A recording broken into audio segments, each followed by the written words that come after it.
आप जीत भी गए तो ये सब बनाने के लिए क्या आप पटना में रह पाएंगे? क्योंकि आप मुंबई की लाइफ को छोड़ के पटना में सड़क, बिजली और विकास इसके लिए कहां दे पाएंगे? बहुत सारे स्टार का अगर पास देखें, चाहे गोविंदा मुंबई में रह के मुंबई को नहीं संभाल पाए अपनी कंस्टिट्यूंसी को, धर्मेंद्र बीकानेर गए और उसके बाद तरस गई वहां की जनता और पोस्टर लगा के आपने अपने पोल खोल में भी दिखाया था कि जब धर्मेंद्र की तलाश वहां की जनता कर रही थी। यही शिकायत आपसे भी होगी शायद, क्यों जीत भी गए तो मुंबई। ये शिकायत क्यों होगी? आपसे भी होगी? मतलब ये क्या कहने का बात? वो नहीं कर पाए और मैं नहीं करूंगा, दो अलग अलग बातें। अगर मैं नहीं कर पाया और फिर हम बैठेंगे ऐसे और आप कहेंगे कि आप भी नहीं कर पाए तो वो मुझे स्वीकार होगा। आप भी नहीं करेंगे ये मैं मानने को कतई राजी नहीं हूं। मैं क्यों नहीं करूंगा? और उसके लिए सड़क बनवाने के लिए उसी सड़क पर खड़े होकर बनवाना जरूरी नहीं है। सड़क बनवाने के लिए आदेश दिए जाते हैं, निर्देश दिए जाते हैं और आपके अधीन, मतलब आपके अधीन जो कुछ भी है वो आप मुहैया करवाते हैं और उसको बनवाते हैं।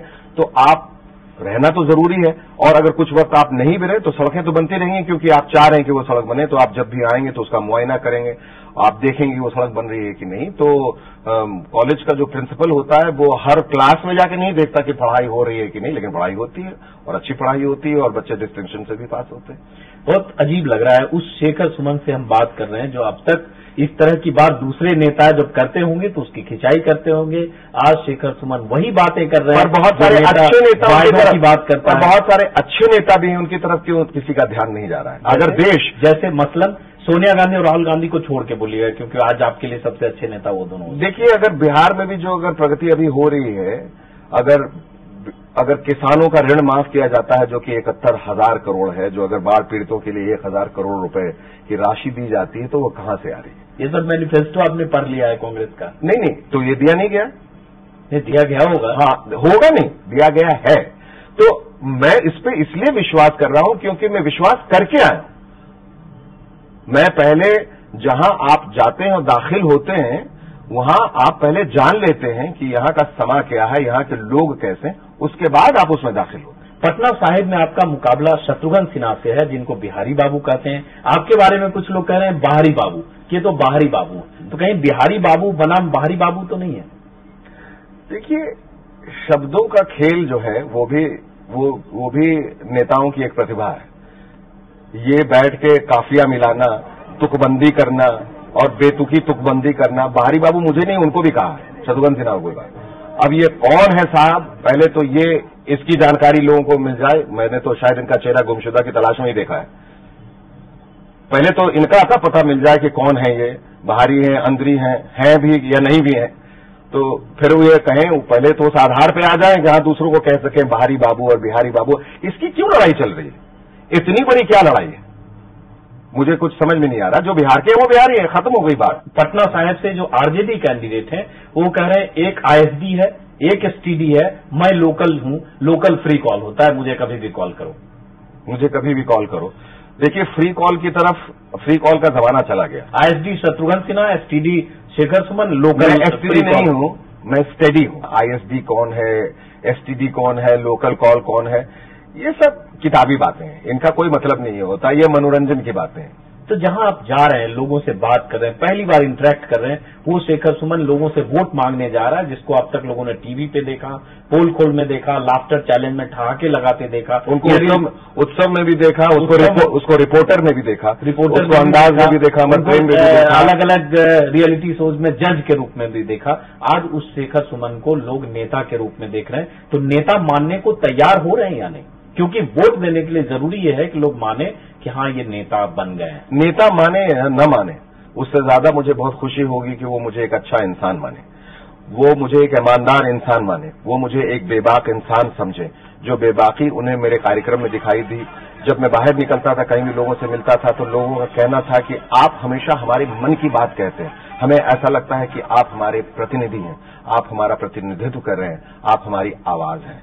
अच्छा शेखर, हालांकि आप मानेंगे नहीं क्योंकि कोई उम्मीदवार मानता नहीं है। चलिए मैं मान लेता हूं, आप कहे ना, मैं मान लिया। अगर आप हार जाते हैं, हाँ, खुदा न खास्ता, तो क्या उसके बाद भी आप राजनीति में रहेंगे? आपके मुंह में धूल।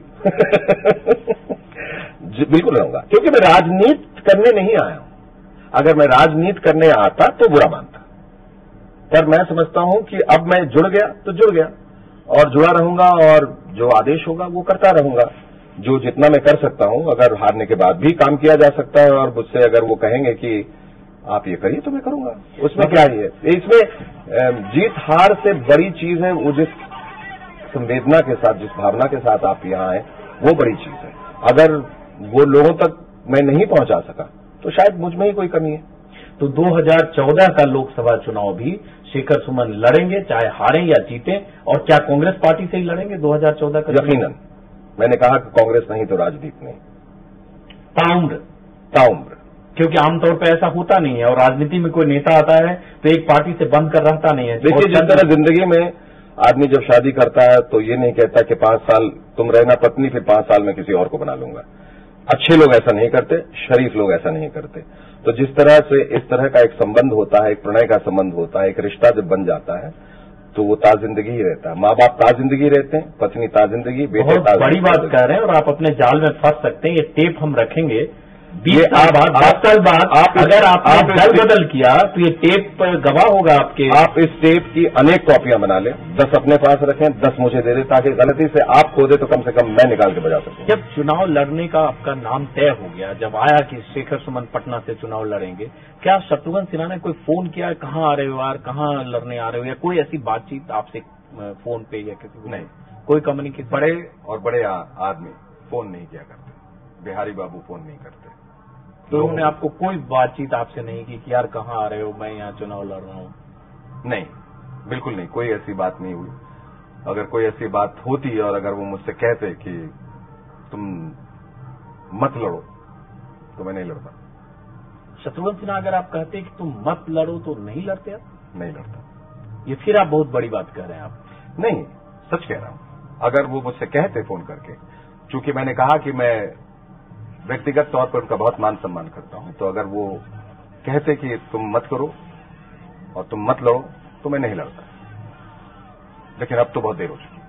उससे पहले अगर हम 13 तारीख की बात करें, जब आपने नॉमिनेशन किया, उससे पहले शत्रुघ्न सिन्हा से कब आपका संवाद हुआ? आखिरी बार कब बातचीत हुई? या रिश्तों में कोई तलखी इतनी थी कि आप दोनों में बातचीत नहीं होती थी? तलखी तो नहीं थी, लेकिन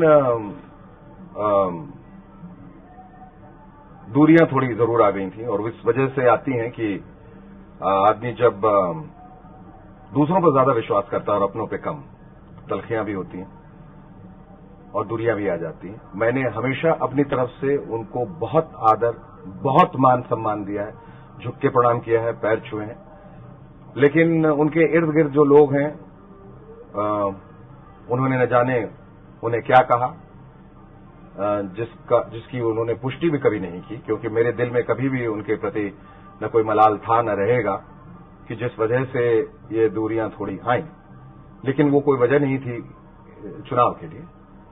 अगर दूरियां नहीं भी रहती तो भी, क्योंकि व्यक्तित्व अलग अलग हैं और सिद्धांत भी अलग अलग होते हैं, तो मैं लड़ता। लेकिन ये कह रहा हूं कि दूरियों के बावजूद अगर वो मुझसे कहते, आग्रह नहीं कहते, क्योंकि बड़े हैं, तो मैं चुनाव नहीं लड़ता। थैंक यू, आपने इतना समय दिया, इसके लिए धन्यवाद। और जल्द पटना में चुनाव होने वाला है, देखते हैं जनता आपका क्या करती है। To watch more, log on to www.news24online.com.